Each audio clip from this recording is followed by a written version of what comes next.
Welcome, my name is Farida El Hassan and thank you for watching my video. This presentation has been compiled to discuss three themes. Firstly, are the theories and research of how children learn to write. Secondly, how assessment and evaluation of children's writing influences further teaching. And thirdly, as a future educator, how I will creatively teach children to write. Language, according to Tompkins, is the foundation of literacy in which provides opportunities for students to create and make sense by exploring their lives and their world.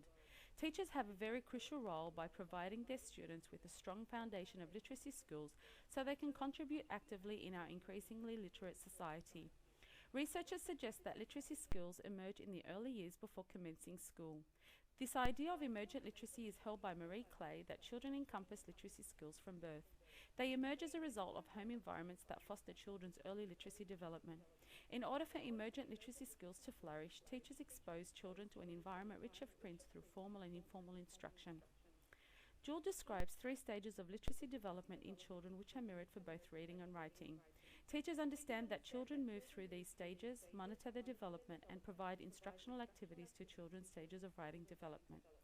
Firstly is the emergent stage where children begin to notice print by showing interest in writing. During the beginning stage, students are able to print upper lowercase letters, writing from left to right, and can apply some grammatical rules. Finally, during the fluent stage, students have the ability to identify words automatically, have high writing stamina, and write with expression.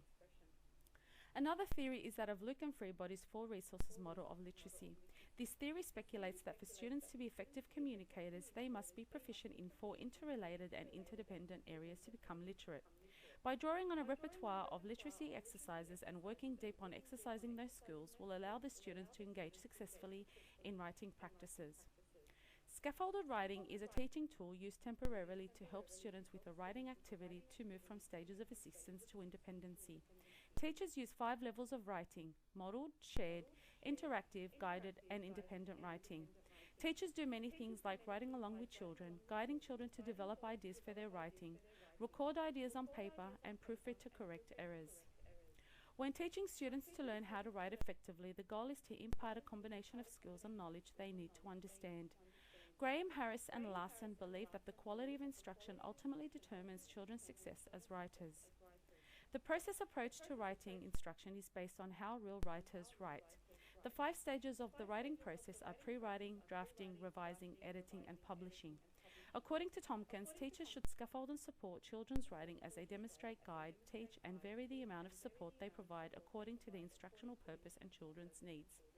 This support can be initiated in writing workshops, giving children the opportunity to use the writing process to create their own piece of writing.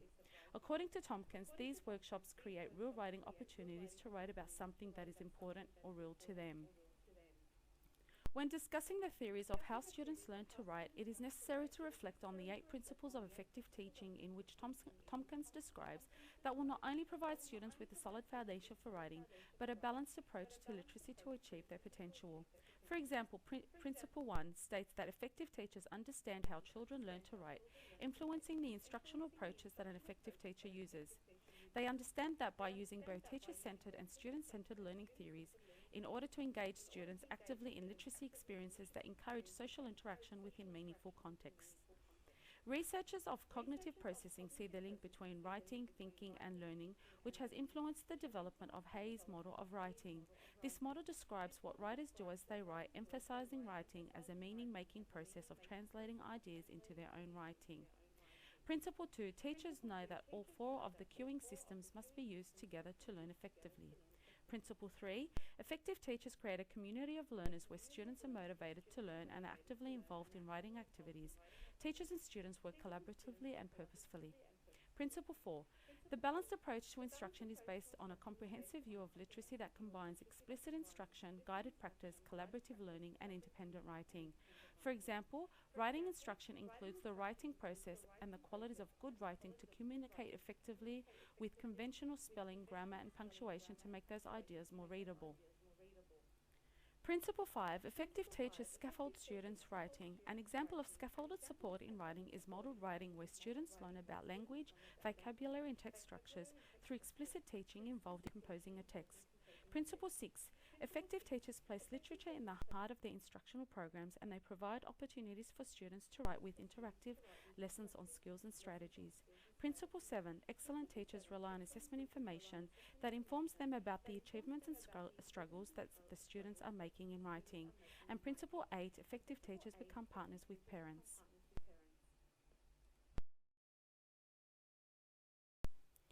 Students should be given many opportunities to demonstrate authentic learning through many assessment methods and contexts on what they know and what they can do.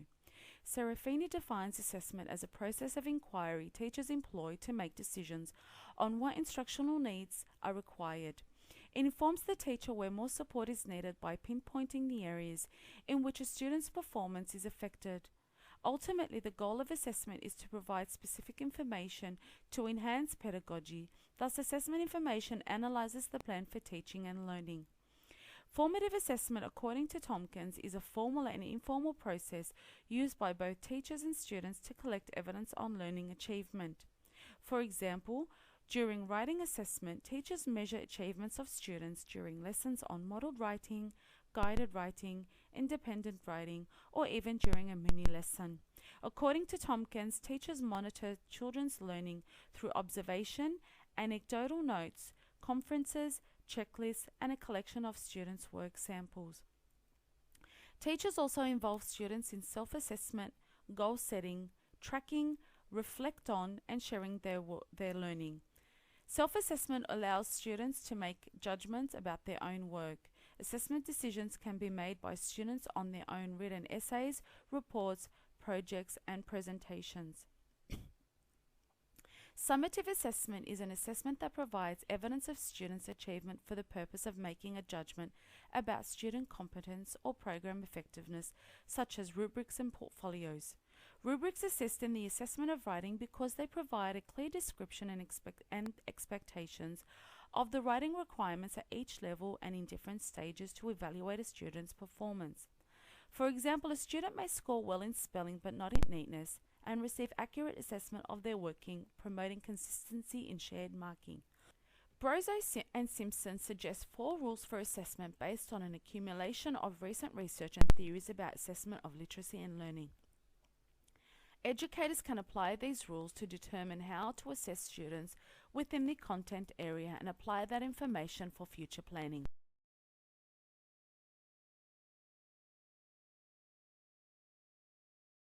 Graham, Harris and Larson concluded that there is little doubt that children's success as writers is ultimately tied to the quality of instruction. As a future educator, applying the 8 principles of effective teaching and recommendations on how to teach writing compiled by Whittaker will be taken to ensure that the students become successful writers. Firstly, it is crucial in teaching writing to encourage a positive atmosphere, an environment of mutual respect, regard, and safety. It is necessary that students sense that they are a part of a community of people supporting each other in developing as writers, readers, learners, and thinkers. Secondly, it is important to be thoughtful and systematic when preparing for writing. During writing workshop, time should be designated for the 5 stages of the writing process and then conducting conferences to give appropriate responses and guidance to their writing. Thirdly is using the 5 levels of writing to support and scaffold their writing through modelled, shared, interactive, guided, and independent writing. Tompkins advises teachers to model writing while students observe because it provides the highest amount of support to complete a writing activity. Fourth is to think about the approaches to make writing meaningful.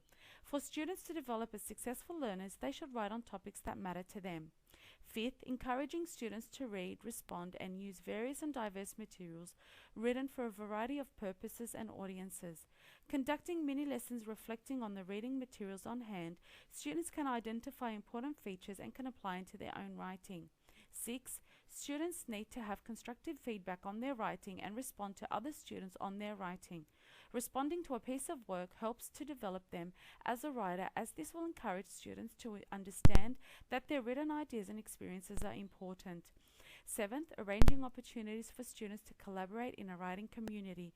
It is crucial that students work together as readers, writers, thinkers, and learners. Collaborating in the writing process, students work, respond, and offer ideas constructively. Last but not least is assessment, which is ongoing and crucial to learning, providing knowledge on where the students are in their learning and what else must be done to assist their learning.